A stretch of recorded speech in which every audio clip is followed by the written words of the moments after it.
नमस्कार, म जगदीश खरेल। आजको हट सिटमा मेरो साथमा नेपाली कांग्रेसका सहमहामन्त्री डाक्टर प्रकाश शरण महत हुनुहुन्छ।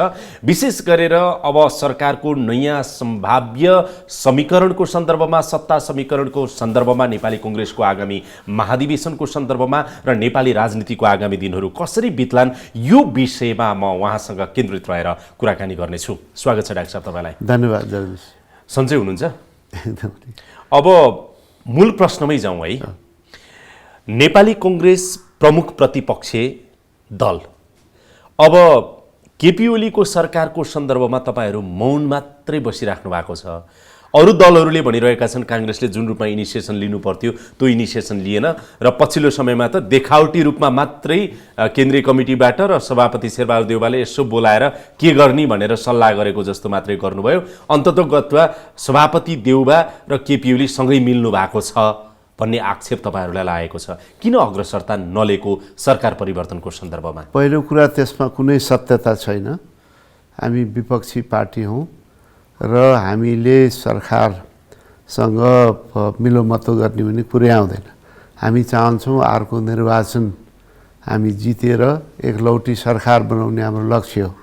त्यसकारण अहिले जुन सरकार 5 वर्षको लागि निर्वाचित भएको थियो, आफ्नै कारण जुन क्रियाकलाप यो सरकारले गर्यो, जनता विरोधी क्रियाकलाप, चरम भ्रष्टाचारी तमाम कारणले आफै यो जनतामा अत्यन्त अलोकप्रिय र जनतालाई निराशाको परिस्थितिमा पुर्याएको सरकारसँग हामीले मिलोमतो गर्ने, हाम्रो पार्टी सभापतिले मिलोमतो गर्ने भन्ने कुरो यो कुनै सत्यता छैन। यो खालि एउटा भ्रम पैदा गर्ने कुरा मात्रै हुन्।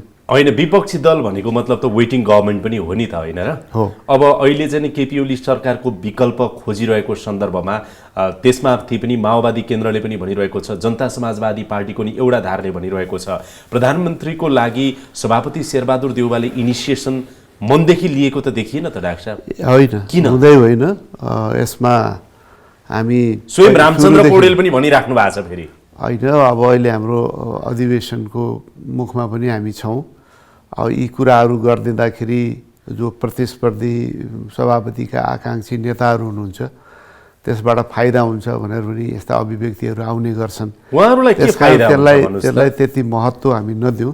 मूल कुरो के हो भने जब यो संसद विघटनपछि फेरि पुनर्स्थापना भयो, त्यसपछि नै हामीले हेऱ्यौँ कि यसको वैकल्पिक सरकार नेपाली कांग्रेसको नेतृत्वमा बन्न सक्ने अवस्था आउँछ भने त्यो कोसिस गरौँ भनेर घोषणा नगरिकन पनि ती कुराहरू चाहिँ भइ नै राखेका हुन्। तर त्यो परिस्थिति बनेको थिएन। त्यसकारण यो विषयमा खालि घोषणा गर्दै दौडधुप गर्दैमा अब हाम्रो नेतृत्वमा वैकल्पिक सरकार बन्नु पर्यो भनेर चाहिँ पब्लिकमा भनाइ गर्दैमा त्यो आउने अवस्था होइन। यो संसदको सङ्ख्याबाट निर्धारण हुने कुराहरू हो, अङ्कगणितको कुरा हो। अङ्कगणित अहिले पनि हाम्रो पक्षमा छैन। त्यसको लागि 3 दल न्यूनतम पनि आउनुपर्ने आवश्यकता छ। माओवादी केन्द्र स्वयं आफैले यो समर्थन फिर्ता लिइसकेको अवस्था छैन भने जसपा उहाँहरू दुई धारमा विभाजित छ। त्यसको एउटा खास गरी एउटा घटक ओली वरिपरि नै घुमिरहेको अवस्था छ। त्यस हुनाले सङ्ख्या छैन, वास्तविकता त्यही हो। त्यही कारणले यो सरकार वैकल्पिक सरकार नबनिरहेको बहुमत पुग्दैन, त्यो ढुक्क हुने अवस्था छैन भन्ने कारणले नै तपाईहरूले अहिले सरकारको नेतृत्व गर्न नचाहेको हो? हामीले त चाहिराखेका छौँ। हाम्रो पार्टीले निर्णय नै गर्यो। पछिल्लो अवस्थामा कतिपय नेताहरूको के भनाइरह्यो भने पार्टीले औपचारिक घोषणा गर्यो भने यो सहज हुन्छ, वातावरण बन्छ भन्ने कुरा आएपछि ल ठिकै छ, औपचारिक घोषणा गरेर वातावरण बन्ने भए, अरू दलहरूले निर्णय गर्न सजिलो पर्ने भए, त्यो पनि गर्न कुनै अप्ठ्यारो छैन भनेर हामीले निर्णय नै गर्यौँ नि। तर निर्णय गरेपछि पनि गुणात्मक अन्तर आएको छैन। यद्यपि असन्तुष्टिहरू बढिरहेका छन्। 2 मात्रै छैन, ओली सरकारको जुन क्रियाकलापहरू छ सुधारमुखी छैन। अहिले पनि संसदलाई चाहिँ हठात रूपमा भोलि चाहिँ संसदको कार्यसूची दिएर अनि हठात संसदलाई स्थगन गरेको अवस्था छ। जबकि त्यसरी चाहिँ स्थगन सामान्यतया हुँदैन। संसदमै जानकारी दिएर अब यो कारणले अब यो चाहिँ हिउँदे सेसन समाप्त भयो, अब त्यही अनुसारको सिफारिस राष्ट्रपति कहाँ गर्ने, यी तमाम कुराहरू चाहिँ हुन्छ। तर अब त्यो नगरिकन उहाँहरूले चाहिँ हठात त्यो स्थगन पनि गर्नुभयो। त्यो कारणले पनि यो सरकारको बहिर्गमन होस्, त्यसको सट्टा एउटा वैकल्पिक नेपाली काङ्ग्रेस नेतृत्वमा सरकार बनोस् भन्ने हामी चाहन्छौँ। तर चाहँदैमा त हुँदैन, भावनाले मात्र हुँदैन। तर पछिल्लो समयमा चाहिँ प्रधानमन्त्री केपी शर्मा ओलीले हिउँदे अधिवेशन अन्त्यको सिफारिस गरेर राष्ट्रपतिबाट हिउँदे अधिवेशन अन्त्य भएपछि चाहिँ नेपाली कङ्ग्रेस अलिकति झस्क्यो भन्ने कुराहरू पनि बाहिर आयो। त्यसमा एउटा थप्छु तपाईँलाई, अब हिजो मात्रै प्रधानमन्त्री केपी ओली र माधव नेपाल बीच पनि 1.5-2 घण्टा चाहिँ गहन वार्ता भएको छ। यसले गर्दाखेरि बाहिर आकलन के गरिएको छ भने प्रधानमन्त्री ओली र सभापति शेरबहादुर देउवा बीच जुन खालको एउटा अन्डरस्ट्यान्डिङ थियो त्यो भत्किन थालेको हो कि भत्किएको हो कि भन्ने अड्कलबाजी पनि बाहिर भइरहेको छ। कुनै अन्डरस्ट्यान्डिङ थिएन, कुनै चाहिँ समझदारी थिएन। यो खालि चाहिँ बाहिर यो गरिएका यो टिप्पणीहरू या आकलनहरू मात्रै हो। त्यसमा कुनै सत्यता पहिला पनि थिएन, अहिले पनि छैन। हामीले पहिला पनि यो एमाले यो के अरे अदालतकै निर्णयले जुन माओवादी पार्टी र एमालेलाई आफ्नो ठाउँमा पुर्याइदियो, त्यस अवस्थामा जन ओलीजीलाई चाहिँ सङ्ख्यात्मक रूपमा अगाडि बढ्न मद्दत पुग्यो। यद्यपि त्यहाँभित्र पनि माधवजीहरूको असन्तुष्टि छ, असन्तुष्टिहरू त्यो प्रकट हुने नहुने त्यो पनि अलमलै भएको अवस्थामा अर्को 2 दल काङ्ग्रेसको साथमा नआएसम्म सङ्ख्या नपुग्ने कुरा चाहिँ स्पष्टै हो। त्यही कारणले अब यो पहल गर्दा गर्दै पनि यो परिणाममा पुग्ने अवस्था नआएको। भोलिको दिनमा त्यो अवस्था आउन पनि सक्छ। अहिले पहलको 2 दलले भइरहेको छ त डाक्टर महत गर्न पनि सक्छन्। पहलमा त अब औपचारिक पनि बैठक भयो, अनौपचारिक पनि नेताहरूले चाहिँ ओहोर दोहोर गरिरहेका छन्, कुरा भइरहेका छन्। पछिल्लो समयमा सभापति शेरबहादुर देउवा र पुष्पकमल दाहाल प्रचण्ड बीच धेरै पटक औपचारिक अनौपचारिक छलफल भइरहेछ रे हो होइन? प्रचण्डजीसँग भइरहेको छ, अरू नेताहरूसँग भइरहेको छ, जसपाकै नेताहरूसँग पनि नभएको होइन। तर परिणाम आइरहेको छैन। स्वयं माओवादी पार्टीको नेतृत्वले अब हामी विकल्पमा जान तयार छौँ, काङ्ग्रेस पार्टीको नेतृत्व जान तयार छौँ, माओवादीले काङ्ग्रेसको नेतृत्वमा सरकारमा जान तयार छ माओवादी उहाँहरूले भन्नुभएको छ। जसपाको के छ भन्नुस् त? तथापि उहाँहरूले भन्दै पनि संसदबाट चाहिँ औपचारिक फिर्ता लिनुभएको छैन। जसपाले भनेकै छैन, उहाँहरूले चाहिँ सल्लाह गरेर आउँछौँ भन्नुभयो। त्यो भनेको पनि त 1-1.5 हप्ता भइसक्यो, धेरै भइसक्यो। अब तर परिणाम आएको अवस्था छैन। होइन, माओवादीले त के भनेको छ भनेदेखि जब 3 दलको बीचमा वैकल्पिक सरकार बन्ने बित्तिकै करिब हाम्रो यो सरकारलाई समर्थन छैन भन्ने व्यावहारिक रूपमा त सबैले बुझेकै छ। प्राविधिक रूपमा संसदमा चाहिँ दर्ता गराएर समर्थन छैन है भनेर लिन मात्रै बाँकी हो, हामी लिइहाल्छौँ भन्ने कुरा माओवादी केन्द्रले गरेको छ। त्यसमाथि पनि स्थायी कमिटीको बैठकले सम्पूर्ण अधिकार प्रचण्डलाई दिएको छ कि कुनै पनि बेला प्रचण्डले समर्थन छैन भन्ने साथै निस्किहाल्छ। यो प्राविधिक कुरा मात्रै हो, तर हाम्रो समर्थन छैन भनेर माओवादीले भनेको छ। नेपाली काङ्ग्रेस त सधैँ तयार छ। उहाँहरूले त यसो भयो भने हामी यसो गर्छौँ भन्दै हुनुहुन्छ, होइन?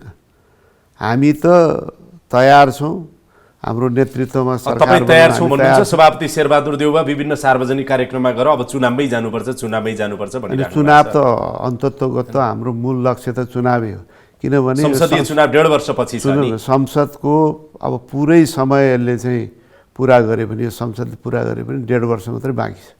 त्यस हुनाले हाम्रो लक्ष्य त 5 वर्षको सरकारमा जाने, बहुमत एक्लै बहुमत प्राप्त गर्ने मूल लक्ष्य त त्यो हो। त्यो लक्ष्यमा हामी कहीँ पनि कम्प्रोमाइज गर्न चाहँदैनौँ। अहिले हामी के चाहन्छौँ भने यो निर्वाचन हुनुभन्दा अगाडि नेपाली काङ्ग्रेस पार्टीको नेतृत्वमा सरकार बन्यो भने नेपाली काङ्ग्रेसको नेतृत्वको सरकारले स्वतन्त्र र निष्पक्ष निर्वाचन सुनिश्चित गर्छ। नेपाली काङ्ग्रेसले त त्यो गर्न खोजे पनि त्यो धाँधली गर्न जान्दैन। हाम्रो त्यो स्वभाव संस्कारमै छैन। यो सत्य कुरा म भन्दैछु जगदीशजी, यो संस्कारमै छैन। त्यो गर्न खोजे पनि त्यो संस्कार नभएको त्यो मिल्दैन। म त्यता जान्न कि तपाईँलाई सिधा एउटा बताइदिनुहोस् त। अब तपाईँ सभापति शेरबहादुर देउबा निकटस्थ एउटा नेता पनि हुनुहुन्छ, नजिकको नेता हुनुहुन्छ र राम्रोसँग बुझ्नु भएको छ सभापति देउबालाई, संस्थापन पक्षको एउटा नेता पनि हुनुहुन्छ। अहिले नेपाली कङ्ग्रेसको प्राथमिकता केपी ओली विकल्पको अर्को सरकारको नेतृत्व गर्ने हो या अर्ली इलेक्सन हो? हाम्रो प्राथमिकता निर्वाचन जित्ने हो, आउने निर्वाचन एक्लै सरकार बनाउने हो। त्यो प्राथमिकतामा मद्दत हुन्छ यदि अहिले नेपाली काङ्ग्रेस नेतृत्वमा सरकार बन्यो भने, किनकि ओलीजीको नेतृत्वमा त गर्नुभयो होला नि तपाईँले। पहिलो सरकार हो या तपाईँ अर्ली इलेक्सन हो तपाईँहरूको प्राथमिकता? सुन्नुहोस् न, त्यो इलेक्सन त हुनु नै छ। होइन, अर्ली इलेक्सन भन्दैछु म। अर्ली इलेक्सन पनि हामी के चाहन्छौँ भने त्यो नेपाली काङ्ग्रेस नेतृत्वमा होस्। सरकार प्राथमिकता हो। नेपाली काङ्ग्रेसको नेतृत्वमा सरकार बने पनि 1.5 वर्ष नै हामी चाहिँ पुर्दैनौँ, किनभने अहिले जुन चाहिँ 5 वर्षको लागि यो सरकार बन्यो, यसबाट जनता यति निराशाको अवस्थामा छन्। एउटा महत्त्वपूर्ण कुरा भन्नुभयो। महत्त्वपूर्ण कुरा के भन्नुभयो भने नेपाली कङ्ग्रेसको नेतृत्वमै सरकार बने पनि हामी 1.5 वर्ष चुनावका लागि कुर्दैनौँ। त्यो कुर्ने अवस्था नआउन सक्छ। हो, चाँडो निर्वाचन हुन्छ। अनि यसरी बुझौँ, अर्ली इलेक्सन चाहिँ अर्ली इलेक्सन तपाईँहरूको प्राथमिकता हो? किनभने यो 5 वर्षको जुन म्यान्डेट यो कम्युनिस्ट सरकारले प्राप्त गरेका थियो त्यसलाई पुरै मिसयुज गर्नुभयो। त्यसकारण जनताले के चाहिरहेका छन् भने अब हामीले अर्को जनादेश दिन पाऊँ, हामीले अब अभिमत प्रकट गर्न पाऊँ भन्ने नै जनताको चाहिँ अवस्था छ। र अहिले चाहिँ अदालतले चाहिँ होइन भने, एकताललाई अदालतले होइन भने तिमी 5 वर्ष चलाउनुपर्छ, संसद राख्नुपर्छ, त्यो त यस्तो भयो। संविधानको जुन चाहिँ प्रावधान थियो, व्यवस्था थियो, व्यवस्था अनुकूल प्रधानमन्त्रीले निर्णय नगरिसकेपछि अदालतले भन्नु स्वाभाविक थियो। हामीले पनि माग गरिराखेका थियौँ, हामीले पनि भनिराखेका थियौँ असंवैधानिक अप्रजातान्त्रिक कदम चाहिँ ओलीजीले लिनुभयो भनेर हामीले पनि भनेका थियौँ। त्यस कारण चाहिँ अब अदालतले त संविधानको अक्षर र भावना अनुसार चल्छ, त्यो चाहिँ जनताको भावना के छ भन्ने अनुसार त चल्दैन नि, यो संविधानको भावना अनुसार चल्छ। त्यस कारण संविधानको भावनालाई हामीले पनि भन्यौँ कि त्यसको चाहिँ कदर हुनुपर्छ। किन भन्यो भने हामी संविधान कानुनमा विश्वास गर्ने दल भएको हुनाले हाम्रो अनुकूल हुँदाखेरि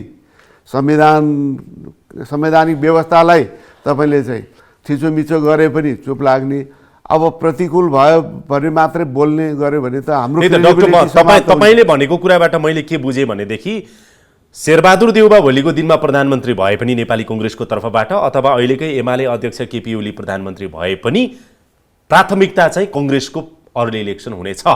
अर्ली इलेक्सन हुन सक्छ, होइन त? 1.5 वर्ष यसले पुरा नगर्न सक्छ। शेरबहादुर देउबा नै प्रधानमन्त्री भए पनि तत्काल चुनाव गराउने प्रक्रियामा चुनावी सरकारको नेतृत्व गर्न जानुहुन्छ। तत्कालै म भन्दिनँ। तत्काल भने त 4 महिना हुनै सक्दैन, 6 महिना त लाग्छ समय। तत्काल त्यो 6 महिना 8 महिनाको त कुरा छँदैछ। मैले के भन्न खोजेँ भने त्यो 1.5 वर्ष नै नकुर्ने अवस्था आउन सक्छ, किनकि जनताले अब चाहिँ नयाँ अभिमत दिन खोजेका छन्। त्यो चाहिँ स्वाभाविक पनि हो, किनभने संसद पुनर्स्थापना गरेर पनि संसद अगाडि बढिराखेका छैन, त्यसले चाहिँ कार्यसूची दिन सकेका छैन, कानुन विधेयकहरू पारित भएको छैन, यसलाई चाहिँ यो सरकारले अल्मलाइरहेको अवस्था छ। त्यो अवस्थामा चाहिँ वैकल्पिक सरकार आएपछि पनि मूल लक्ष्य यद्यपि हामी कतिपय चाहिँ अर्जेन्ट नेसनल इस्युजहरूमा डेलिभरेसन गरौँला, कानुनहरू ल्याउँला, विधेयकहरू ल्याउँला, त्यो आफ्नो ठाउँमा छन्, तर हामीले पनि चाँडो जनताको म्यान्डेट चुनाव हो। र अहिले ओलीजीले चाहिँ चुनाव गर्नुभयो भने उहाँले व्यापक रूपमा जुन चाहिँ राज्य संरचनाको दुरुपयोग गर्ने, म्यासिभ रूपमा चाहिँ यो फाइनेन्सियल आर्थिक दुरुपयोग गर्ने त्यो सम्भावना भएको हुनाले हामी के चाहन्छौँ भने अरू दुईटा दललाई हाम्रो चाहिँ भनाइ के हो भने अहिले अरू कुराहरू चाहिँ अगाडि नल्याउँ, अरू चाहिँ शर्तका कुराहरू अगाडि नसारौँ। स्वाभाविक रूपमा यो ओलीजीको सरकारलाई बहिर्गमन गर्न आवश्यक छ कि छैन, त्यो निष्कर्षमा पुगौँ न। हामी निष्कर्षमा पुगिसकेका छौँ। तपाईँहरूमा पुग्नुभयो। सिधा भन्दा महन्त ठाकुर र राजेन्द्र महतोहरूले उहाँहरूको उहाँहरूका पार्टीका नेता कार्यकर्तामाथि लागेको मुद्दा फिर्ताका कुरा, आम माफीका कुरा अथवा लगायतका कुराहरूमा यो सरकार अगाडि बढिसकेको छ। गृहले त्यो कागज अगाडि बढाइसकेको रहेछ र छिट्टै निकट निर्णय हुँदैछ, हामी ओलीतिरै नजिक छौँ भनेर स्वयं महन्त ठाकुरले मसँग भन्नुभएको छ यही कार्यक्रम हटसिटमा। काङ्ग्रेससँग माओवादीसँग होइन, हामी नजिक केपी ओलीसँग छौँ। उहाँहरू के छ भने चुनावको नजिक आएपछि यो मुद्दाका कुराहरू गर्नुहुन्छ, जबकि यो विषयलाई शेरबहादुरजीको सरकारले, त्यसपछि शेरबहादुरजी र हाम्रो प्रचण्ड कोलिएसन सरकारले पनि सरकारको एक्जिक्युटिभले गर्न सक्ने हदसम्म त्यसलाई चाहिँ अगाडि बढाएकै हो। त्यसकारण भोलिको दिनमा पनि हामीले नबढाउने होइन। जहाँसम्म संविधान संशोधनको त नेपाली काङ्ग्रेसले अगाडि बढाएको, त्यसो हुनाले जुन ओलीजीको पार्टीले त्यसको विरुद्धमा मतदान गरेर त्यो फेल भयो, अब उहाँहरूले चाहिँ उहाँका कुराहरू चाहिँ गर्नुहुन्छ भनेर चाहिँ त्यो कुरा जुन भनिरहनु भएको छ, त्यसको अर्थ के हुन्छ भने बाहिर देखाउने कुरा चाहिँ हाम्रो मधेसी जनताको भावना मर्काका कुराहरू चाहिँ अगाडि सार्ने, तर भित्री आशय चाहिँ भित्री कुरो अर्कै त छैन। डाक्टर महत, तपाईँले सोधेकै प्रश्न मैले महन्त ठाकुरलाई सोधेको थिएँ। शेरबहादुर देउबा र प्रचण्डकै पालामा चाहिँ संविधान संशोधनको इस्यु उहाँहरूले उठाएर तपाईँहरूलाई सपोर्ट गरेको, त्यति बेला ओलीले सपोर्ट नगरेको होइन, त्यो बिर्सिनु हो भनेर उहाँलाई भन्दाखेरि त्यति बेलाको ओली अहिले हुनुहुन्न, अहिले अर्कै ओली हुनुहुन्छ भनेर उहाँले जवाब दिनुभएको छ र कामै अगाडि बढिसकेका छ भन्ने कुराहरू उहाँले गर्नुभयो। भनेको मतलब शेरबहादुर देउबाको नेतृत्वमा अब सरकार बन्ने छाँटकाँट चाहिँ देखिँदैन। अब त्यसकारण अब अहिले राजनीति तपाईँ मान्नुहुन्छ राजनीति चाहिँ सम्भावनाको खेल हो। उहाँहरूले पनि अब ओलीजीले कसरी चाहिँ राष्ट्रिय राजनीतिमा विभिन्न स्टेक होल्डरहरूलाई कसरी चाहिँ विभिन्न समयमा विभिन्न कुरा गरेर चाहिँ आज एउटा कुरा हुन्छ, भोलि अर्कै कुरा हुन्छ। त्यही दिन पनि तपाईँलाई चाहिँ सर्वदलीय बैठक अस्ति भर्खर उहाँले चाहिँ बोलाउनु भयो, त्यसमा नेपाली काङ्ग्रेस पार्टी पनि गयो, जसपाको पनि आउनु भएको थियो, त्यहाँ उहाँहरूले चाहिँ एमसिसीको कुरा गर्नुभयो, यी आदि इत्यादि कुरा गर्नुभयो। त्यसको चाहिँ भोलिपल्टै उहाँले के गर्नुभयो भने संसद चाहिँ स्थगन भएको घोषणा गर्नुभयो। त्यसकारण उहाँका कुरालाई कति विश्वास गर्ने कति विश्वास नगर्ने होइन। अहिले तत्काल हेर्दाखेरि चाहिँ नेपाली कङ्ग्रेसको नेतृत्वमा वैकल्पिक सरकार बन्ने सम्भावना छैन। त्यसकारण पनि कङ्ग्रेसको अहिलेको नेतृत्व र तपाईँहरू मरिहत्ते गर्न लाग्नु भएको छैन। मरिहत्ते त हामी कहिले पनि गर्दैनौँ। किन गर्नुहुन्थ्यो? सत्ता पाउने, प्रधानमन्त्री पाउने, सरकारको नेतृत्व गर्न पाउने एउटा प्रजातान्त्रिक दल मरिहत्ते नगर्ने कुरै हुँदैन भन्नुभयो भने पत्तै अहिले हामीसँग सङ्ख्या 61 मात्रै छैन, अर्को 61 थप्दा पनि 122 मात्रै हुन्छ, 137 चाहिन्छ, 137 चाहिन्छ। त्यस हुनाले हामीले यो संसदको अङ्कगणितलाई राम्रोसित बुझेका छौँ। त्यसकारण यत्तिकै हतारेर डेस्परेट भएर त केही काम छैन। त्यस हुनाले चाहिँ स्वाभाविक रूपमा ओलीजीको विकल्प आवश्यक छ देशको लागि, जनताको लागि, उहाँले धेरै ड्यामेज गर्नुभयो भन्ने निष्कर्षमा पुग्ने कि नपुग्ने, कि यो यही मौकामा अरू निष्कर्ष पुग्दै गर्दा अर्को वैकल्पिक नेतृत्व दिन प्रमुख प्रतिपक्षी दल नेपाली कङ्ग्रेस पनि त्यसले ल्यागत र त्यसले हैसियत राखेन, माओवादीले पनि राखेन, जनता समाजवादी पार्टीले नि राखेन, त्यो हैसियतै राखेनन् विपक्षी दलहरूले, जसको परिणाम केपी ओली अब फेरि निरन्तर प्रधानमन्त्री बन्नुहुन्छ। हैसियत त ओलीजीले पनि एक्लै उहाँको पुग्दैन, उहाँलाई प्रधानमन्त्री त भइराख्नु भएको छ महिनौदेखि छ। अनि छ खोइ त तपाईँहरू त्यसकारण सबैलाई के लागिरहेछ भनेदेखि अब यो के अरे अविश्वासको प्रस्ताव अगाडि बढाउँ, त्यो फेल भयो भने उहाँ जनसुनिश्चित हुनुहुन्छ, 1 वर्ष उहाँलाई कसैले चलाउन सक्दैन भने विपक्षीलाई पनि त्यो आशंकाले हामीले पनि त्यो चाहिँ अविश्वास प्रस्ताव अगाडि बढाइराखेका छैनौँ। किनभने त्यहाँ तीनै दलको चाहिँ निर्णायक रूपमा सपोर्ट आउँछ आउँदैन। अविश्वास प्रस्ताव ल्याउनको मात्रै महत्त्वपूर्ण कुरो थियो भने त हामीले ल्याइदिइहाल्थ्यौँ, तर सङ्ख्या सुनिश्चित नहुने हो भने त उहाँ यसमा 1 वर्ष उहाँलाई कसैले चलाउन सक्दैन। त्यसो हुनाले हामी सुनिश्चित हुने, त्यसो हुनाले हाम्रो पार्टी सभापतिले अस्ति के भन्नुभयो भने नेभी सङ्घको स्थापना दिवसलाई चाहिँ सम्बोधन गर्दै म स्योर सट हुने स्थितिमा मात्रै अगाडि बढ्छ भन्नुभयो। गोल पोस्टमा गोल छिर्छ भन्ने भएपछि मात्रै। त्यसकारण त्यो परिस्थिति बन्यो, सबै एक ठाउँमा आएको अवस्थामा हामी अगाडि बढ्छौँ, हामी यो गर्न इच्छुक छौँ। होइन भने अब सङ्ख्या नभइकन, अङ्कगणित नभइकन त्यत्तिकै दौड लगाएर त के अर्थ छैन। डाक्टर, म तपाईँलाई एउटा विनम्रताका साथ म आरोप लगाउँ कि प्रधानमन्त्री केपी ओलीको अगाडि अरू विपक्षी दलका नेता, पूर्व प्रधानमन्त्रीहरू कच्चा खेलाडी देखियो। होइन होइन, यो कच्चा खेलाडीको कुरै होइन। अब यो त के छ भने अब अदालत अरू सबै एकातिर उहाँ एकातिर उहाँ भए पनि एकदम कमजोर भइसक्नु भएको थियो। अदालतको अर्को निर्णयले चाहिँ उहाँलाई जुन 121 को चाहिँ एब्सोल्युट त्यसको नेतृत्वमा पुर्याइदियो। त्यहाँभित्र असन्तुष्टि छ, त्यो असन्तुष्टिलाई यद्यपि कर्णालीमा उहाँले प्रकट गर्नुभयो। सबैतिर या केन्द्रमा प्रकट गर्ने कि नगर्ने उहाँहरू पनि दुविधामा हुनुहुन्छ। त्यसकारण चाहिँ अब यो जनताले अब हिजो चाहिँ विश्वास गरे, आकाश पाताल जोड्ने कुरा गरिदिनु भयो, हो कि जस्तै पारिदिनु भयो। अब त्यसमा प्रचण्डजी त्यस्तै गरेर चाहिँ ओलीजी सबैको चाहिँ सहकार्य रह्यो। एक ठाउँमा आउनुभयो, अहिले प्रचण्डजी आफै चाहिँ पछुताइरहेको कुरा उहाँले गर्दै हुनुहुन्छ। तर उहाँ पनि अब यो कति त्यो कुरामा अड्नुहुन्छ, अब हेर्दै जानु छ। त्यसो हुनाले अब अहिले के छ भने त्यो हिजोको म्यान्डेटको कारणले उहाँ अहिले पनि यो बलियो पोजिसन हुनुहुन्छ इन टर्म्स अफ सङ्ख्या, अङ्कगणितको हिसाबले हुनुहुन्छ। तर आम जनताको समर्थनको हिसाबले चाहिँ उहाँ बहिष्कृत भइसक्नु भएको छ। त्यसमा दुई मत छ। तपाईँले अघि भन्नुभयो नि चुनाव चाहिँ चुनावमै जानुपर्छ, जसको सरकार जसरी आए पनि छिटोभन्दा छिटो जनमत लिनुपर्छ भन्नुभयो नि। समयको कुरा गर्नुहुन्छ भने अर्को वर्षको वैशाख महिनामा त हामीले स्थानीय चुनाव गर्नै पर्ने छ, संविधान त होइन त। अब संसदीय चुनाव गर्नको लागि, सङ्घीय चुनाव गर्नको लागि चाहिँ के हुन्छ भने अब आउँदो निर्वाचनभन्दा अगाडि राष्ट्रिय निर्वाचन गर्नु। त्यही त, सङ्घीय संसदको चुनाव गर्नु भनेको तपाईँसँग एउटा मात्रै विकल्प छ, आगामी मङ्सिर फागुन चैत पनि हुन्छ। फागुन चैत कि चैतमा एक महिना अगाडि गर्नु पर्यो, त्यसले कुन अर्थ राख्छ? नभएदेखि त अरू विकल्प त्यसपछिको 6 महिनापछि त गर्नै छ सङ्घीय राष्ट्रिय चुनाव भने पछाडि।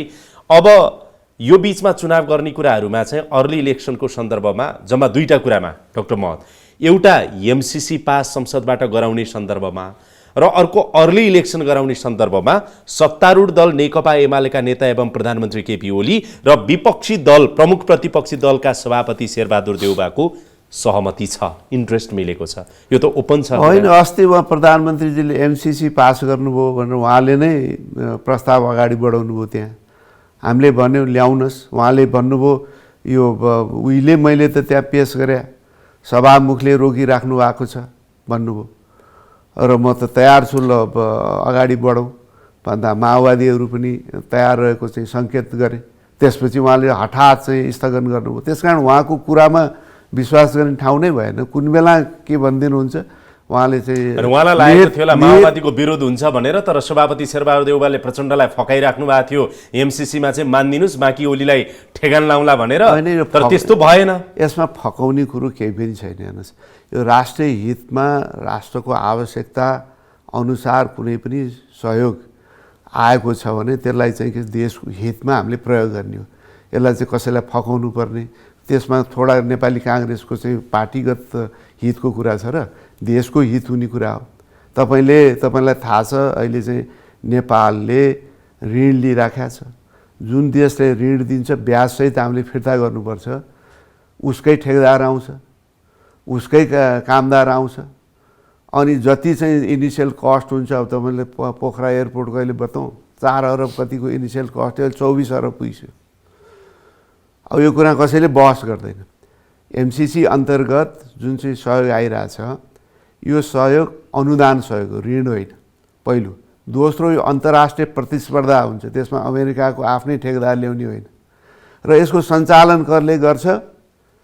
नेपालकै अर्थ मन्त्रालयको सचिवको नेतृत्वमा त्यो संयन्त्रले सञ्चालन गर्छ।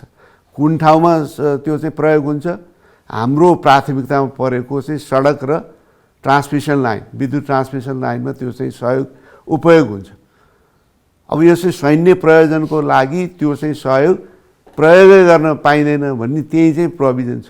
तैपनि यो चाहिँ राष्ट्रघाती कुरो भने जसरी चाहिँ प्रचार गरिएको छ। नेपालको दुर्भाग्य कुरा के छ भने नेपालमा कि जे चाहिँ हाम्रो आवश्यकता र हितमा छ त्यसलाई चाहिँ के छ भनेदेखि अनेकौँ प्रोपोगन्डा गरेर त्यो चाहिँ बेहितमा आएको जसरी चाहिँ जनतामा त्यो इम्प्रेसन दिने चाहिँ काम यो देशमा हुन्छ। अनि अनेकौँ यस्ता सहयोग र अरू खाले चाहिँ सन्धि सेवा शर्त हामी स्वीकार गर्छौँ, त्यो चाहिँ देश हितमा हुँदैन। त्यो विषयमा हाम्रो चाहिँ बहसै छलफलै हुँदैन। यो दुर्भाग्यपूर्ण कुरा भइराखेको छ। यही विषयमा पनि विभिन्न पार्टीले, कहिले माओवादी पार्टीले यसलाई चाहिँ के छ भन्दै एउटा चाहिँ राजनैतिक रणनीतिक हतियारको रूपमा प्रयोग गर्ने, कहिले ओलीजीले प्रयोग गर्ने, कसैले अरूले प्रयोग गर्ने। हामी मात्रै यस्तो पार्टी हो जसले चाहे चीनको सहयोग होस्, चाहे भारतको सहयोग होस्, अमेरिका जुनसुकै देशको सहयोग होस्, हाम्रो राष्ट्रिय आवश्यकता र स्वार्थको कसीमा हेरौँ कुन देशसँगको हाम्रो सम्बन्ध कस्तो हुनुपर्छ या हुनु पर्दैन, कुन विचारधारा कुन देशमा छ, त्यो विचारधारासँग हामी नजिक छौँ कि छैन भन्ने आधारमा राष्ट्रिय राजनीति चल्नु हुँदैन। यो चाहिँ त्यो राष्ट्रिय हितमा हुनु हुँदैन भन्ने हाम्रो मान्यता हो। हामी यसमा निरपेक्ष छौँ। चीनबाट आओस्, भारतबाट आओस्, अमेरिकाबाट आओस्, हामीले हेर्ने एउटै कसी हुनुपर्छ, एउटै मापदण्ड हुनुपर्छ कि हाम्रो राष्ट्रिय हितमा छ कि छैन। यहाँ त अब बेग्लै बेग्लै देशै पछिको मापदण्ड फरक गलत भइरहेछ। तपाईँ पूर्व परराष्ट्र मन्त्री पनि हुनुहुन्छ। अहिले नेपालभित्रको यो राजनीतिक खेल, यो राजनीतिक दाउपे जे जस्तो भइरहेको छ, यो त BRI र IPSको चपेटामा छ। अझ सिधा अब MCC नै भनौँ न, यसको चपेटामा छ। अमेरिका र चीनको चपेटामा छ।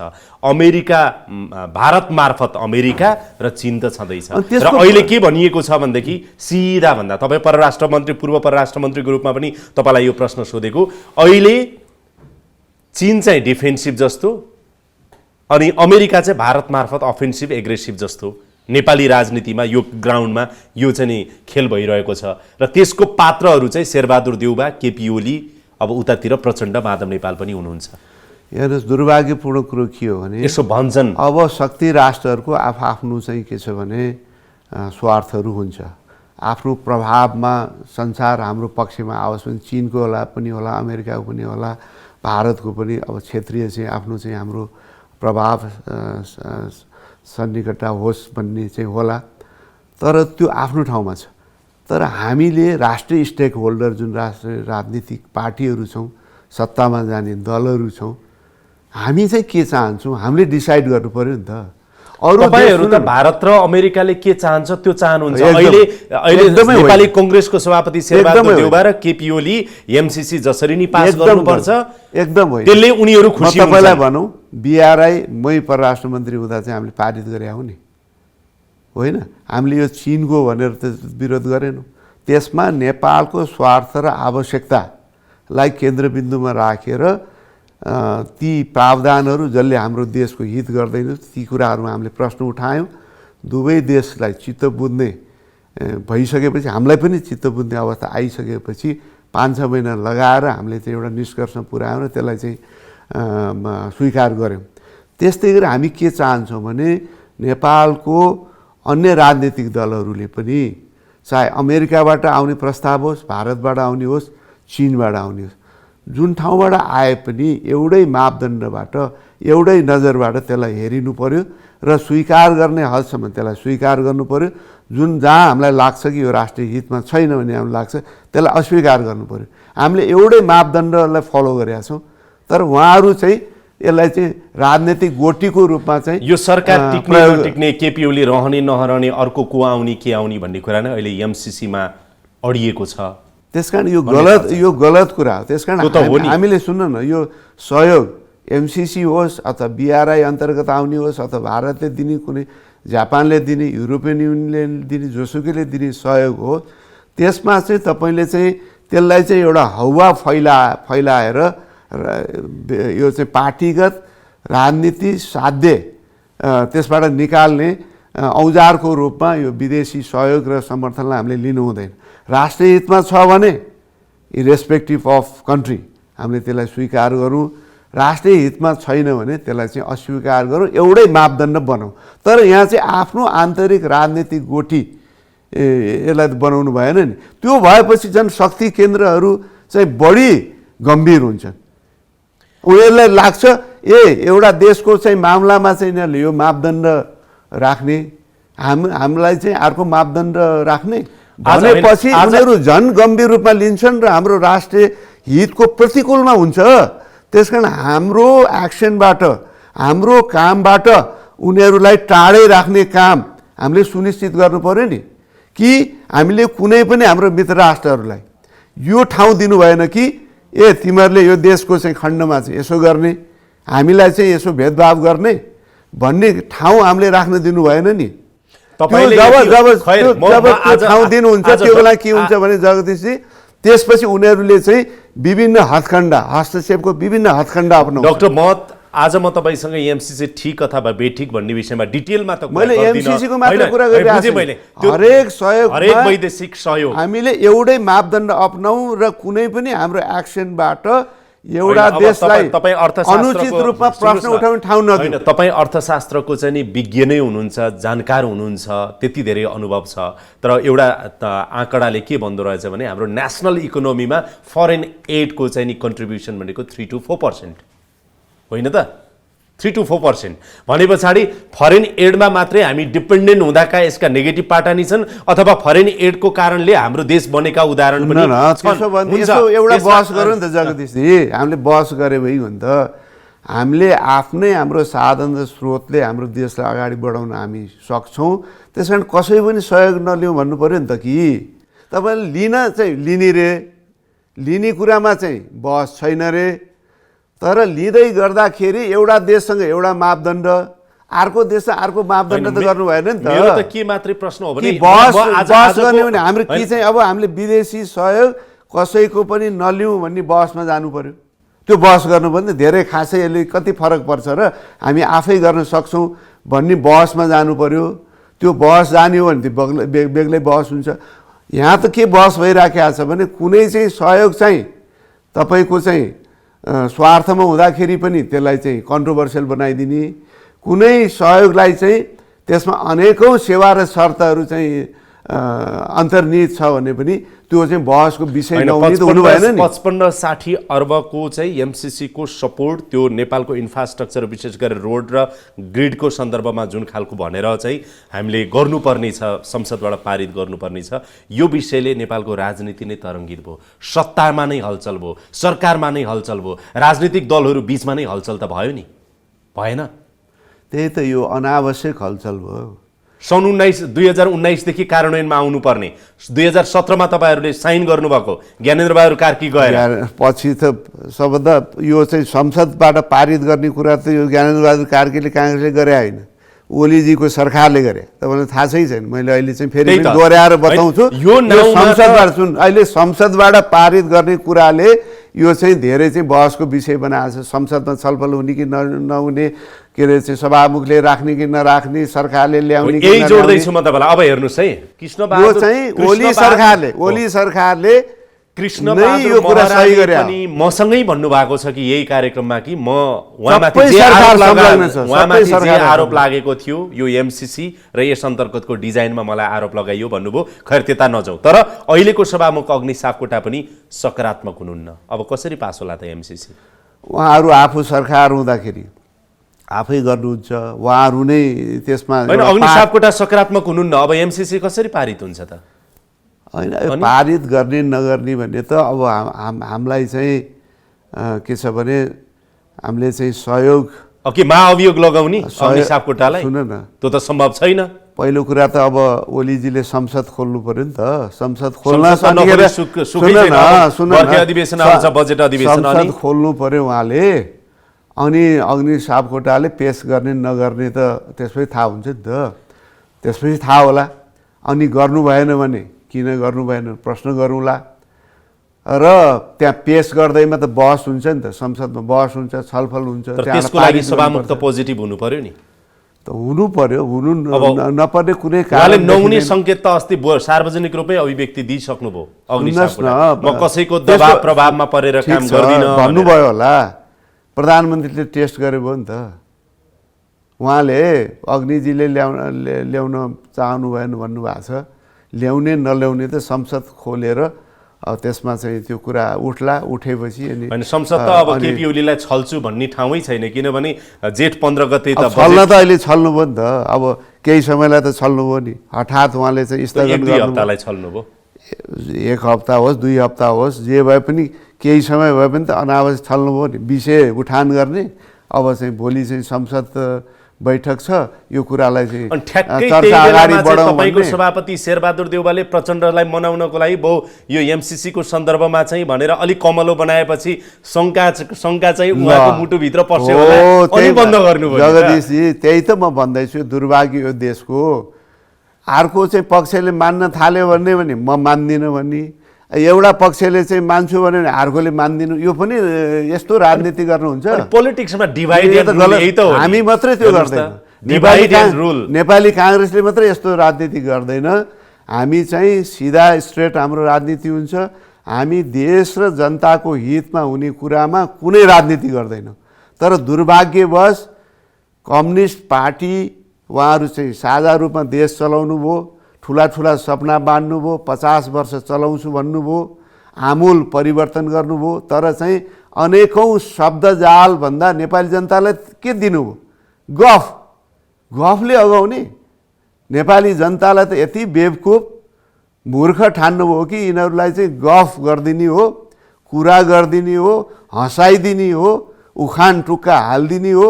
यसैमा एकछिन मक्ख पर्छन्, पहिलाका पीर मर्का सबै भुल्छन्, एकछिनमा खुसी हुन्छन्, कुरा गरिदिने हो, काम किन गर्नु पर्यो भन्ने राजनीति यो देशमा चल्यो। योभन्दा विडम्बना के हुनसक्छ?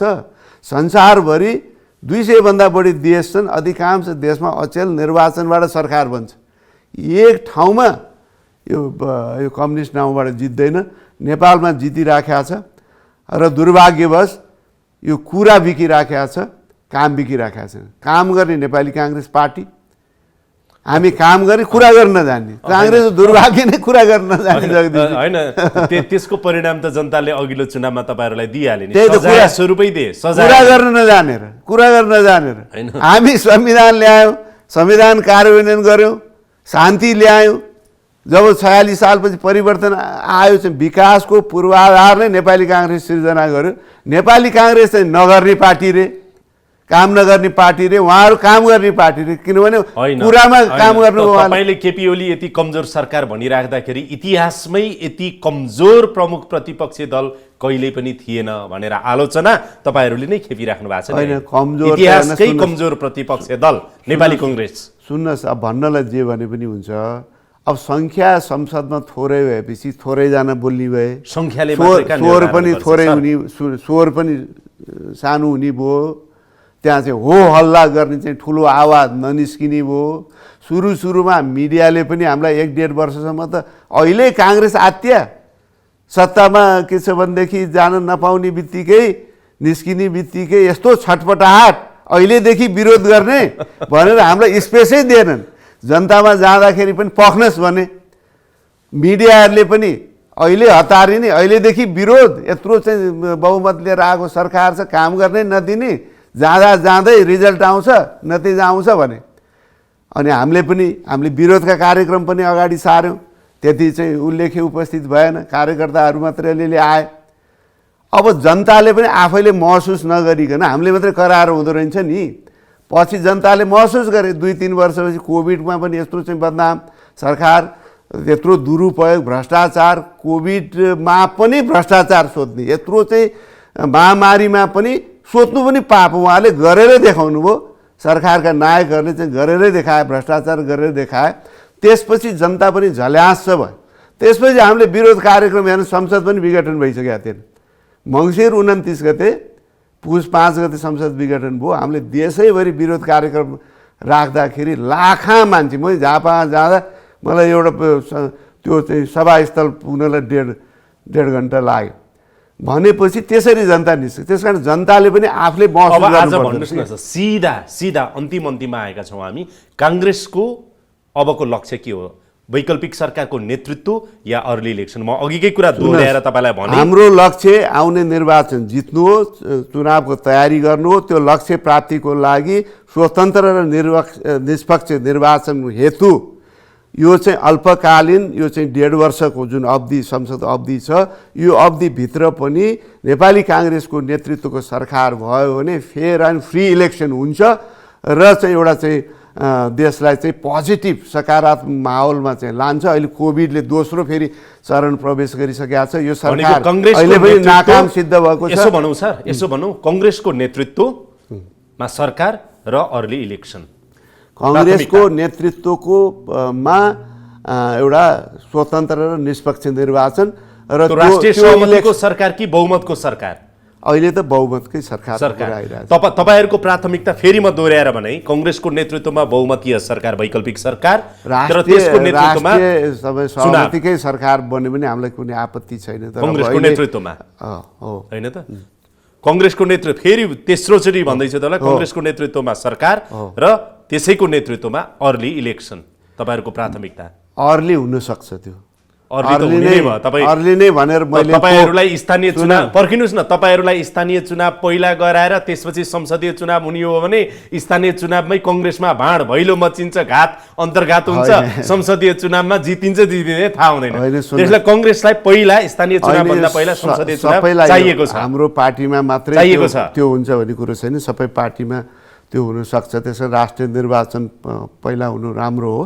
त्यसैले हामी चाहन्छौँ स्वतन्त्र र निष्पक्ष निर्वाचनको लागि यो समयको जुन देशमा जुन चाहिँ क्राइसिस आइरहेको छ, कोभिड क्राइसिस फेरि आइरहेको छ, त्यो कन्टेक्स्टमा पनि एउटा वैकल्पिक सरकार, यो सरकार टेस्टेड भइसक्यो, यसबाट केही अब चुप लागेर बसेर त हुँदैन डाक्टर महत। तपाईलाई सुन्नुस् न, सभापति शेरबहादुर देउवालाई किस्तीमा ल्याएर प्रधानमन्त्री त कसैले दिँदैन। चुप लागेर गर्नु पर्यो। चुप लागेर हामी बसेका छैनौँ, कुराकानी भइरहेको छ, नतिजा आएको छैन। नतिजा नआइकन कराउँदै हिँडेर नतिजा कस्तो आउला? तपाईहरु अनुकूल आउला? सकारात्मक पनि हुन सक्छ। सकारात्मक कति बढी छ, प्रतिकूल कति बढी छ? अहिले भन्दा यति प्रतिशत भनेर केही अर्थ छैन। धेरै 100% हुन्छ कि 0%? मैले तपाईलाई भन्दा धेरै आशा चाहिँ कांग्रेसले नगर्दा हुन्छ भनेर मैले भने होइन, आशा गर्ने ठाउँ छ। आशै धेरै कमजोर धरातल छ तपाईहरुको। होइन, आशा गर्ने ठाउँ महसुस यो स्टेक होल्डरहरूले नि बिस्तारै केपी ओलीलाई महसुस गरिराखेका छन्। केपी ओलीलाई प्रधानमन्त्री बनाइराख्नको लागि एमसीसी र अर्ली इलेक्सनको इन्ट्रेस्ट देउबा र ओली बीच मिल्नु एउटा कुरा, दोस्रो कुरा महन्त ठाकुरले तपाईहरुलाई सपोर्ट नगर्नु। यी दुईटा कारणले गर्दाखेरि कांग्रेसको नेतृत्वमा सरकार बन्ने सम्भावना कमजोर छ। यो तपाईले एमसीसी र अर्ली इलेक्सन यहाँ जोडिरहनु भएको छ, योसँग कुनै तारतम्य छैन। यसलाई संख्याको मात्रै अभाव। संख्याको अब एमसीसी को बारेमा हाम्रो क्लियर मत छ। अर्ली इलेक्सन चाहिँ सम्भावनाको कुरा हो, अहिले चाहिँ हुन्छ नै, पहिला नै हुन्छ भनेर मैले ठोकुवा गरे पनि छैन। त्यो सम्भावना हो, हुन सक्छ। तर मूल कुरो के हो भने संख्या पुगेको छैन। संख्या अब महाधिवेशनको कुरा गरौँ, महाधिवेशन भदौमै हुन्छ हैन कांग्रेसको? हुन्छ। तयारी सबै तपाईको क्रियाशील सदस्यता आदि त्यसमा अहिले हाम्रो जति पनि मिटिङ भइरहेको छ त्यसमै केन्द्रित छ। तपाईहरु सरकार केन्द्रित कि बढी महाधिवेशन केन्द्रित कि बराबरी नै छ? सरकारमा त के छ भने कुराकानी गर्न नेताहरू गइरहनु भएको छ। त्यो कुराले हाम्रो अधिवेशनको प्रक्रिया नै रोकिने गरेर एकदम चाहिँ भुल बाँधेर चाहिँ छलफल गर्न जानुपर्छ भने छैन। कुनै बहानामा अधिवेशन भदौ भन्दा पछि सर्ने कानुनी यताउता मिलाएर त हुँदैन? छैन। अब भदौ निश्चित हो। अहिले भदौमै हो। त्यही आशयका साथ हाम्रो तयारी भइरहेको छ। हामीले अहिले चाहिँ कट अफ लाइन पनि यो 15 गते, यही 15 गते, वैशाख 15 गतेसम्ममा त्यो चाहिँ इन्ट्री गरिसक्नुपर्ने। जिल्लाले जुन सक्रिय सदस्यता पठाउने, त्यसपछि त्यो अटोमेटिकली हामीले जुन सिस्टम बनाएको छौँ त्यहाँ इन्ट्री गरेपछि, जिल्लामा इन्ट्री गरे स्वत हाम्रो चाहिँ केन्द्रको कम्प्युटरमा आउने व्यवस्था गरेका छौँ।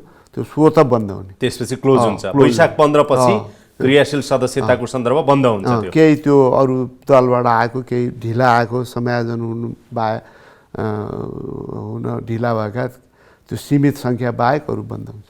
अब अन्तिममा तपाईलाई कोरोनाको सन्दर्भमा त एउटा प्रश्न सोध्नै किन पर्यो भने तपाईँ नेपाली कांग्रेसको तर्फबाट कोरोनाको सन्दर्भको एउटा संयोजक पनि हुनुहुन्छ क्यारे हैन? अहिले पनि हुनुहुन्छ नि तपाईँ संयोजक हैन? अब कोरोनाको महामारी चाहिँ दोस्रो लहरमा फेरि बढ्दै आयो। विज्ञहरूले के भनिरहेका छन् भने असारसम्मको हिसाब निकाल्ने हो भनेदेखि दिनमा 10 देखि 11,000 संक्रमित हुन सक्छन् र भदौसम्म यो चाहिँ क्रम बढ्ने क्रममा देखिन्छ अहिलेकै हिसाबले भन्दाखेरि। हामीले समीक्षा गर्नु पर्यो भने अहिले रोकथाम तथा नियन्त्रणको सन्दर्भमा कसरी गर्नुहुन्छ तपाईँ, र तत्काल यो कदम चाहिँ चाल्नै पर्छ है भनेर भन्नु पर्यो भने के भन्नुहुन्छ? एकदमै यो गम्भीर स्थिति छ अहिले। यो दोस्रो चरणको जुन संक्रमण महामारी फैलिएको छ यो चाहिँ लिथल छ। नयाँ भेरिएन्ट यो चाहिँ यो कोभिड-19 को नयाँ प्रकृतिको यो भाइरस पनि प्रवेश गरिसकेको आकलन छ। विज्ञहरूको र त्यो चाहिँ चाँडै फैलिने र त्यसले चाहिँ एकदम सघन रूपमा चाहिँ थला पार्ने त्यो प्रकृति भएको हुनाले म नेपाली काङ्ग्रेसकै तर्फबाट र यो कोभिड संयोजक जुन संयोजक पार्टीले बनाएको तर्फबाट पनि म आम नेपाली दाजुभाइ दिदीबहिनीहरूलाई अनुरोध गर्न चाहन्छु गम्भीरताका साथ लियौँ। हामीले दोस्रो चाहिँ फेरि लकडाउनको स्थिति बेहोर्न सक्दैनौँ किनभने सरकारको चालढाल यही हो, केही गर्दैन, कुनै राहतको व्यवस्था छैन, रोजगारीको व्यवस्था छैन। त्यसकारण हामीले आफूले आफैलाई सुरक्षित राखौँ, म त्यो अनुरोध गर्न चाहन्छु। मास्क हामीले अनिवार्य लगाउँ, यसले धेरै मात्रामा प्रोटेक्ट गर्छ। त्यसबाहेक हुनेसम्म यो चाहिँ हामी चाहिँ सामाजिक दूरी पनि कायम गरौँ, भिडभाडलाई कम गरौँ र चाहिँ साबुन पानीले पटक पटक हात धुने कामलाई पनि यो चाहिँ यो धेरै अध्ययनबाट यो 3वटा विधिले यो रोकथाम गर्न धेरै मद्दत गर्छ भन्ने चाहिँ निष्कर्ष छ। यो अनुसन्धानको निष्कर्ष हो, अन्तर्राष्ट्रिय अनुभवबाट निस्केको निष्कर्ष हो। यसलाई पालन गर्न म विनम्र अनुरोध गर्न चाहन्छु। हाम्रो पार्टीको जति पनि संयन्त्र देशभरि छ उहाँहरूले पनि यो सचेतना अभियानलाई देशभरि फैलाउन हाम्रो जुन कमिटीहरू छ उहाँहरूलाई पनि म अनुरोध गर्न चाहन्छु र सरकारलाई पनि म के भन्न चाहन्छु भने तपाईँहरू खालि गफ गरेर नबस्नुहोस्, काम गर्नुहोस्। यसमा चाहिँ एउटा उपचारका पनि समुचित व्यवस्था, यो भेन्टिलेटर, यो अक्सिजन को चाहिँ सुनिश्चितता गर्न, जो चाहिँ सङ्क्रमित भइसकेका छन्, अक्सिजनको आवश्यकता छ, भेन्टिलेटरको आवश्यकता छ, उनीहरूलाई त्यो सुनिश्चित गर्ने चाहिँ काम गर्नस्, यसमा ढिलाइ सुस्ती नगर्न। त्यस्तै गरेर हामीले विज्ञप्ति पनि यो विषयमा निकालेका छौँ। त्यस्तै यो क्वारेन्टाइन, बोर्डर, अन्तर्राष्ट्रिय एयरपोर्ट क्वारेन्टाइन गर्ने, ट्रेसिङ गर्ने र चाहिँ PCR टेस्टिङलाई व्यापक बनाउने र व्यापक रूपमा सचेतना कार्यक्रम गर्ने र यो मास्कको लगाएको नलगाएको भिडभाडको पनि इन्फोर्समेन्ट पनि सरकारले चाहिँ गर्नु पर्यो। हामी सधैँ हिजोको दिनमा पनि हामीले गम्भीर रूपमा पार्टीले लियो, हामीले चाहिँ यो अभियान अगाडि बढायौँ, सहयोग पनि गऱ्यौँ। यो चाहिँ लकडाउनमा चाहिँ आपद विपद परेकाहरूलाई सरकारले चाहिँ त्यो चाहिँ उदासीन नै रह्यो। यसपालि यो उदासीनता नदेखियोस्, हाम्रो विनम्र अनुरोध छ। गफ नगर्नुहोस्, काम गर्नुहोस्। समय दिनुभयो डाक्टर महत, धेरै धेरै धन्यवाद। धन्यवाद, नमस्कार।